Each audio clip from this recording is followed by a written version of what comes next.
আসসালামু আলাইকুম। আচ্ছা ভাই, একটা মানুষের শরীরে কতক্ষণ কুলায়? আমি আসলে আমার অনেক কষ্ট হচ্ছে এটা বলতেছি না, বা আমার অনেক কষ্ট এটা বোঝাতে চাচ্ছি না। আমি বোঝাতে চাচ্ছি যে আসলে প্রবাসের বাস্তবতাটা। রোজা রেখে একটা মানুষ কতক্ষণ সারাদিনে কতবার ঘুরতে পারে গাড়ি নিয়ে? মানে ইফতার করছি, ইফতার করার পরে শরীরটা একদম সোজা বাংলায় বলতে গেলে একদম ছাইড়া দিছে। চোখটা একটু মেলে আসছে আর কি এশারের আগে।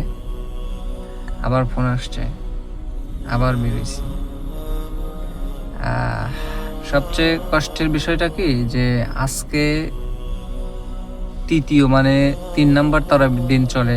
তারাবির দিন একটা তারাবিও এখন পর্যন্ত মসজিদে পড়ার সুযোগ হয়নি, কারণ ডিউটির জন্য, বাড়ির ডিউটি তো এই জন্য আর কি। আর আরেকটা কষ্টের ব্যাপার হচ্ছে বাসার আশেপাশে কোথাও মসজিদ নেই।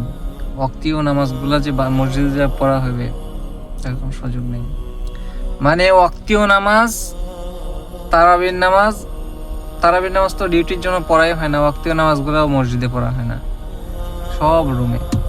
হ্যাঁ, যদি কখনো সুযোগ হয় ডিউটিতে আসছি, সুযোগ আসছে তো বাহিরে সুযোগ হয়েছে তখন পড়া হয় বাহিরে।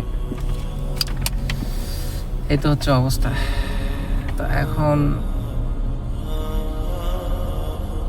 মানে আমি আজকে কাতারে আসছি 4 মাস প্লাস।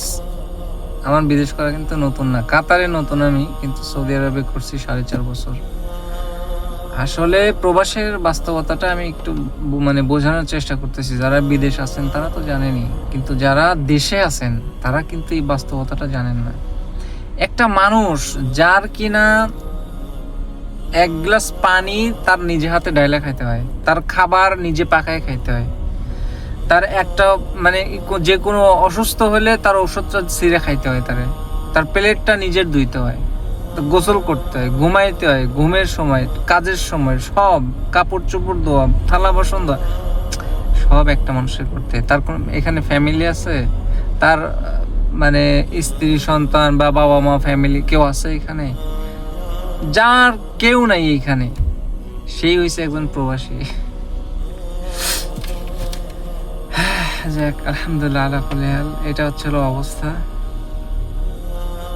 এখন আছি আর কি ডিউটিতে। মসজিদে দেখলাম তারাবি শেষের দিকে বেতের সালাত চলতেছে আর কি।